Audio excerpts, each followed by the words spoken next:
Hello everyone, कैसे हो guys आप सब लोग। आई होप कि आप सब खुश होंगे, पॉजिटिव होंगे। तो गाइज आज की रीडिंग उन लोगों के लिए होने वाली है। हो सकता है कि कुछ लोगों के लिए आपका कनेक्शन हिडन कनेक्शन हो, आप दोनों के बीच में एज डिफरेंस हो, या आप सीक्रेट कनेक्शन में हो। तो ये रीडिंग आपके लिए है। आज की रीडिंग में हम देखेंगे कि एंजल और यूनिवर्स आपको क्या मैसेज देना चाहते हैं। तो गाइज टाइमलेस रीडिंग है, जनरल है और हर एक जेंडर के लिए है। तो जो चीज़ें आपके सिचुएशन से मैच होती है उसे लेना है, ना हो उसे स्किप करना है। वो मैसेज किसी और के लिए हो सकता है ना। तो बढ़ते हैं बिना देर के हुए रीडिंग की ओर। तो चलिए देखते हैं कि आज आपके लिए क्या एनर्जी निकल के आती है।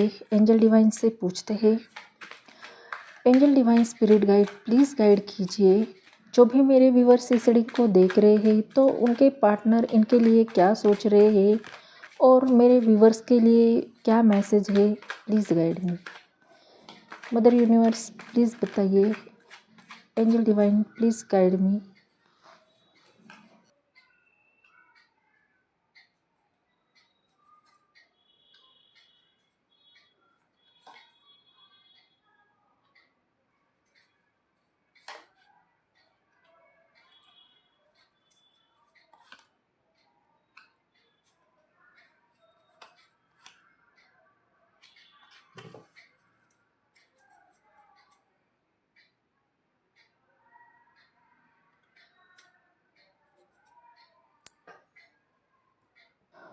ओके, तो गाइज यहाँ पे ओवरऑल कार्ड की एनर्जी देखने के बाद मुझे सबसे पहले जो मैसेज मिल रहा है वो ये है कि इस कनेक्शन में कोई ऐसा पर्सन है जो आपसे एज में छोटा हो सकता है, लेकिन दिल से ये आपसे बहुत डीपली अटैच हो चुका है। और सबसे ख़ास बात, ये आपको अपने जीवन साथी के रूप में देख रहा है। हो सकता है कि आप में से कुछ लोग किसी हिडन रिलेशनशिप में हो, या ऐसा कनेक्शन जो अ, हो सकता है कि मैरिज अभी पॉसिबल ना लग रही हो। और कुछ लोगों के लिए बीच में फैमिली, सोसाइटी, डिस्टेंस या एज डिफरेंस की वजह से ये भी चैलेंज हो सकते हैं। लेकिन इन सब चीज़ों के बावजूद ये पर्सन अपने दिल में आपको उस इंसान की जगह दे चुका है जिसके साथ ये अपनी पूरी ज़िंदगी इमेजिन करता है। अब देखते हैं कि कार्ड हमें इस कनेक्शन के बारे में क्या बताना चाहते हैं। तो गाइज़ यहाँ पे जो स्ट्रांगली सबसे ज़्यादा नंबर रिफ्लेक्ट हुए हैं वो है 2 की एनर्जी ज़्यादा आई है। 2, 7, 4, 15, 21 ये नंबर यहाँ पे स्ट्रांगली निकल के आई है। और ज़ोडिएक साइन की बात करूँ तो यहाँ पे अर्थ साइन से टॉरस, वर्गो, कैप्रिकॉन, और यहाँ पे वाटर साइन से कैंसर, स्कॉर्पियो, पाइसेस, और यहाँ पे एयर साइन से लिब्रा, एक्वेरियस, जेमिनी, और फायर साइन से एरिस, लियो, सेजिटेरियस ये राशियाँ यहाँ पे स्ट्रांगली निकल के आई है। तो हो सकता है कि इनमें से कोई राशि आपकी या आपके पर्सन की हो सकती है ना। तो गाइस काफ़ी लोगों के लिए ये पॉसिबिलिटी है कि ये कनेक्शन लॉन्ग डिस्टेंस कनेक्शन हो सकता है, क्योंकि मुझे यहाँ पे ऐसी एनर्जी आ रही है कि कोई इंसान है जो दूर नज़रें लगाए बैठा है। तो सबसे पहले मुझे यहाँ पे स्ट्रांगली ये फील हो रहा है कि ये पर्सन सिर्फ प्रेजेंट मोमेंट में नहीं सोच रहा है, ये फ्यूचर के बारे में काफ़ी सीरियस नज़र से सोच रहा है।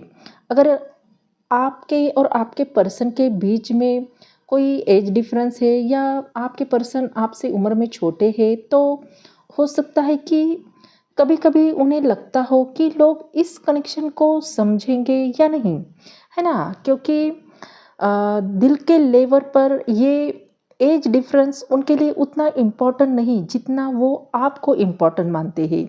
और मुझे यहाँ पे ये भी लग रहा है कि ये आपको अपनी लाइफ का टेम्पररी पार्ट नहीं मानते हैं। ये बार बार आपको इमेजिन करते हैं कि अगर आप दोनों साथ रहे तो लाइफ कैसे होगी।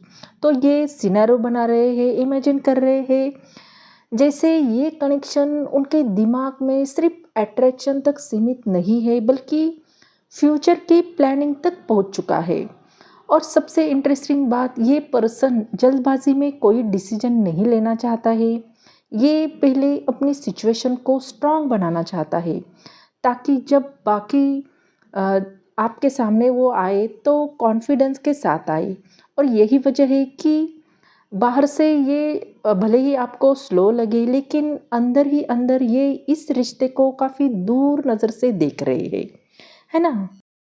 तो गाइज़ यहाँ पे 7 ऑफ कप्स का भी कार्ड आया है और ये कन्फ्यूजन को रिप्रेजेंट कर रहा है। तो कहीं न कहीं हो सकता है कि ये पर्सन आपको लेकर बहुत कुछ सोच रहे हैं, लेकिन इतना कि कभी-कभी खुद ही अपने थॉट्स में इतने उलझ जाते हैं कि एक तरफ इनका दिल कहता है कि आप ही वो इंसान हो जिनके साथ ये अपनी पूरी लाइफ जीना चाहते हैं, और दूसरी तरफ उनका दिमाग बार-बार उन्हें प्रैक्टिकल बनने की कोशिश कर रहा है।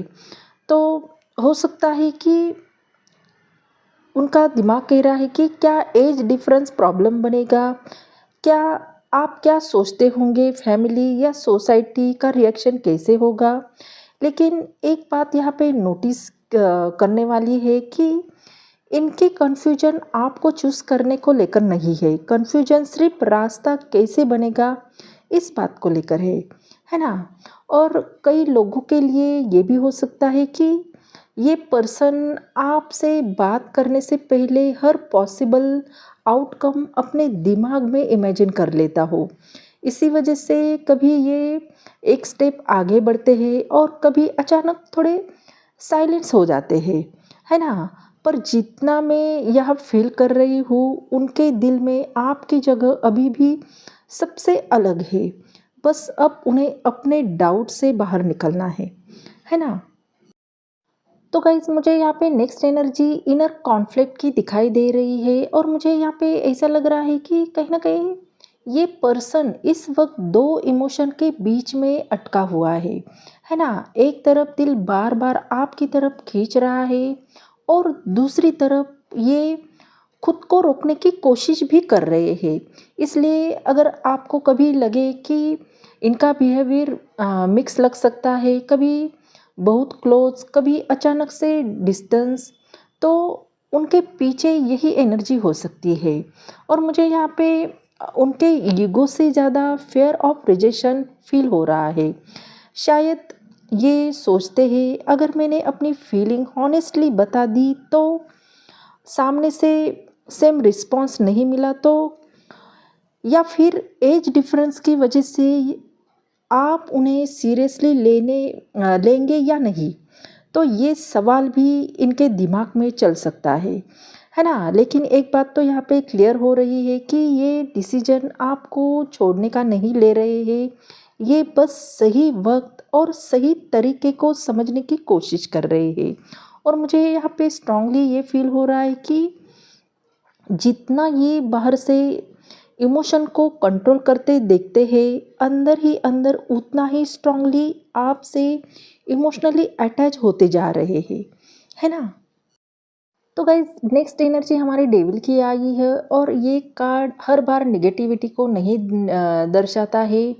ये मेजर अरकाना का कार्ड है, और ये कार्ड का आना मतलब आपके पर्सन आपसे बहुत पैशनेट तरीके से प्यार करते हैं, फिजिकल अट्रैक्शन बहुत ज़्यादा है। और मुझे सबसे पहले जो फील हो रहा है कि वो ये है कि ये पर्सन आपसे इमोशनली ही नहीं बल्कि बहुत डीपली अटैच हो चुके हैं। आप उनके दिमाग से इतनी आसानी से निकलते नहीं, चाहे ये अपने आप को कितना भी बिज़ी रखने की कोशिश करें, है ना? तो किसी ना किसी वजह से इनका माइंड फिर आपकी तरफ ही आ जाता है। तो कई लोगों के लिए ये पॉजेसिव एनर्जी भी हो सकती है, या शायद ये शायद आपको ओपनली ना दिखाए, लेकिन दिल से ये नहीं चाहते कि आप किसी और के साथ अपना फ्यूचर इमेजिन करें। इनके लिए आप सिर्फ एक पसंद नहीं बल्कि एक ऐसा कनेक्शन भी हो चुके हो जिसे ये खोना नहीं चाहते हैं। लेकिन इसी अटैचमेंट की वजह से कभी-कभी ये बहुत ज़्यादा ओवरथिंक भी करते हैं। जितना ज़्यादा ये आपकी इम्पोर्टेंस फील करते हैं, उतना ही उन्हें ये डर भी सताता है कि ये कनेक्शन उनसे दूर ना हो जाए। और मुझे यहाँ पे ये भी स्ट्रांगली फील हो रहा है कि यही वजह है कि ये अपनी फीलिंग को इतनी इजीली इग्नोर नहीं कर पा रहे हैं। दिल बार बार उन्हें एक ही बात याद दिला रहा है कि अगर किसी के साथ अपनी लाइफ इमेजिन करना है तो वो आप ही हो, है ना। तो गाइस यहाँ पे अगेन मेजर अरकाना का कार्ड आया है द वर्ल्ड का, और ये बहुत ही खूबसूरत और पॉजिटिव कार्ड निकल के आया है। मेजर अरकाना का कार्ड है और मुझे यहाँ पे ऐसा फील हो रहा है कि ये पर्सन अब धीरे धीरे अपनी कन्फ्यूजन से बाहर आ रहा है। शुरुआत में इनके दिमाग में जितने भी डाउट्स थे, एज डिफरेंस, लोग क्या कहेंगे या फ्यूचर कैसे बनेगा, अब वो धीरे धीरे सब डाउट क्लियर हो रहे हैं। और इस कार्ड में मुझे कंप्लीशन की भी एनर्जी बहुत स्ट्रांगली फील हो रही है, जैसे इनके लिए बहुत सारे ऑप्शंस या पॉसिबिलिटीज़ हो सकती है, लेकिन जब बात दिल की आती है तो इनका माइंड आखिर में आप पर ही आकर अटकता है। तो कई लोगों के लिए ये भी इंडिकेट करता है कि ये पर्सन इस कनेक्शन को एक मैच्योर रिलेशनशिप में बदलते हुए देखना चाहता है। सिर्फ फीलिंग एक्सप्रेस करना ही नहीं, बल्कि एक ऐसा रिश्ता बनाना जहाँ दोनों साथ ग्रो करे, है ना। और अगर आप पूरी रीडिंग को देखें तो शुरुआत में फ्यूचर की प्लानिंग, फिर कन्फ्यूजन, फिर अंदर का कॉन्फ्लिक्ट, उसके बाद इनकी डीप अटैचमेंट और अब द वर्ल्ड।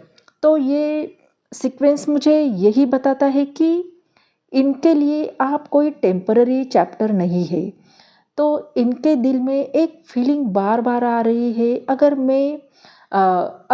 मेरी लाइफ किसी के साथ कंप्लीट लगती है तो वो इंसान सिर्फ आप हो। तो यही वजह है कि चाहे ये आपसे उम्र में छोटे हो, लेकिन आपसे अपने जीवन साथी के रूप में ये सबसे पहले और सबसे ज़्यादा आपको ही देखते हैं, है ना। तो गाइस यहाँ पे किंग ऑफ कप्स का कार्ड पूरी रीडिंग को एक बहुत मैच्योर डायरेक्शन दे रहा है। यहाँ पे मुझे जो सबसे स्ट्रांग एनर्जी फील हो रही है वो ये कि इस पर्सन की फीलिंग सिर्फ एक्साइटमेंट या अट्रैक्शन तक सीमित नहीं है, बल्कि वक्त के साथ उनका प्यार और मैच्योर और स्टेबल होता हो गया दिखाई दे रहा है। हो सकता है कि ये हर बात वर्ड्स में एक्सप्रेस ना कर पाए, लेकिन इमोशन की डेप्थ उनकी बहुत ही गहरी है। तो मुझे यहाँ पे ऐसा लग रहा है कि कहीं ना कहीं ये इंसान जो अपने दिल की हर बात सबके सामने नहीं करता है, बाहर से कंपोज और नॉर्मल दिखता है या दिखाने की कोशिश करता है, लेकिन अंदर ही अंदर आपके लिए काफ़ी केयर और रिस्पॉन्सिबिलिटी भी फील करता है ना। और एक बात बहुत नेचुरली यहाँ पे फील हो रही है कि ये सिर्फ ये नहीं सोच रहा है कि मुझे आप चाहिए। तो इनकी एनर्जी ज़्यादा इस तरह की लग रही है, मैं आपको खुश रख पाऊँगा या नहीं, मैं इस रिश्ते की जिम्मेदारी निभाऊँगा या नहीं, निभा पाऊँगा या नहीं, है ना। ये सोच एक इमोशनली मैच्योर पर्सन की ही होती है। और इसलिए अगर पूरी रीडिंग को एक लाइन में समझा जाए तो शुरुआत में फ्यूचर की प्लानिंग से हुई, बीच में डाउट्स, इनर कॉन्फ्लिक्ट आए, फिर उनकी डीप अटैचमेंट सामने आई, और आखिर में ये एनर्जी ये बताती है कि दिल के लेवल पर ये कनेक्शन इनके लिए काफ़ी सिंसियर है ना। और उम्र का फ़र्क इन्हें दिखाई ज़रूर देता है, लेकिन जब बात जीवन साथी की आती है तो इनके दिल ने बार बार सिर्फ एक ही नाम चुना है और वो है आपका, है ना। तो गाइज यहाँ पे बॉटम ऑफ डेक का कार्ड हमारा द एम्परर का आया है, और ये कार्ड का होना मुझे यहाँ पे ऐसा लग रहा है कि इस रीडिंग का हिडन मैसेज दे रहा है, क्योंकि सरफेस पर चाहे ये पर्सन कभी अपनी फीलिंग पूरी तरह से एक्सप्रेस ना करे, लेकिन अंदर ही अंदर ये इस कनेक्शन को बहुत सीरियसली देख रहे हैं। ये किसी टेम्पररी या कैजुअल रिलेशनशिप की एनर्जी नहीं है, बल्कि मुझे यहाँ पे एक बात स्ट्रांगली फील हो रही है कि कहीं न कहीं ये पर्सन अपनी लाइफ को पहले से स्टेबल बनाना चाहता है। शायद इसी वजह से कभी आपको लगे कि ये स्लो चल रहे हैं या हर बात सोच समझ कर रहे हैं, है ना? लेकिन इसके पीछे इनकी सीरियसनेस छुपी हुई है। तो कई लोगों के लिए ये भी हो सकता है कि ये अपनी फीलिंग तब तक ओपनली ना बताए जब तक इन्हें ना लगे कि वो इस रिलेशनशिप की रिस्पॉन्सिबिलिटी उठाने के लिए रेडी है। तो ये सिर्फ प्यार नहीं दिखाना चाहते, ये उस प्यार को निभाना भी चाहते हैं। और अगर पूरी रीडिंग को देखा जाए तो फ्यूचर की प्लानिंग के बीच में भी कन्फ्यूजन और इनर कॉन्फ्लिक्ट, फिर डीप अटैचमेंट, उसके बाद इमोशनल मैच्योरिटी और आखिर में ये द टेम्परर का ये कार्ड आया है। और मुझे यहाँ पे यही लग रहा है कि इनके दिल में आपकी जगह सिर्फ एक पार्टनर की नहीं है, बल्कि उस इंसान की है जिसके साथ ये अपनी पूरी ज़िंदगी, पूरी लाइफ इमेजिन करते हैं, है ना? और इसलिए अगर ये आपसे उम्र में भी छोटे हैं तो भी उनके इंटेंशन काफ़ी मैच्योर नज़र आ रहे हैं। दिल से ये इस रिश्ते को रिस्पेक्ट से देखते हैं और जीवन साथी के रूप में सबसे पहले आपको ही देखते हैं, है ना? तो गाइज़ ये थी आपकी ब्यूटीफुल रीडिंग। आई होप ये रीडिंग आपको अच्छी लगी हो। अगर ये रीडिंग आपको पसंद आ गई हो तो चैनल को लाइक, शेयर, सब्सक्राइब करना बिल्कुल भी ना भूलें। बेल आइकन को दबाएं क्योंकि सबसे पहले नोटिफिकेशन आपको मिले। हाइप कीजिए और अपना प्यार जताइए। अगर ये एनर्जी आपसे मैच होती है तो एनर्जी को ज़रूर क्लेम कीजिए। यूनिवर्स को थैंक यू बोलिए। मिलते हैं अगले रीडिंग में, तब तक अपना ख्याल रखिए। बाय।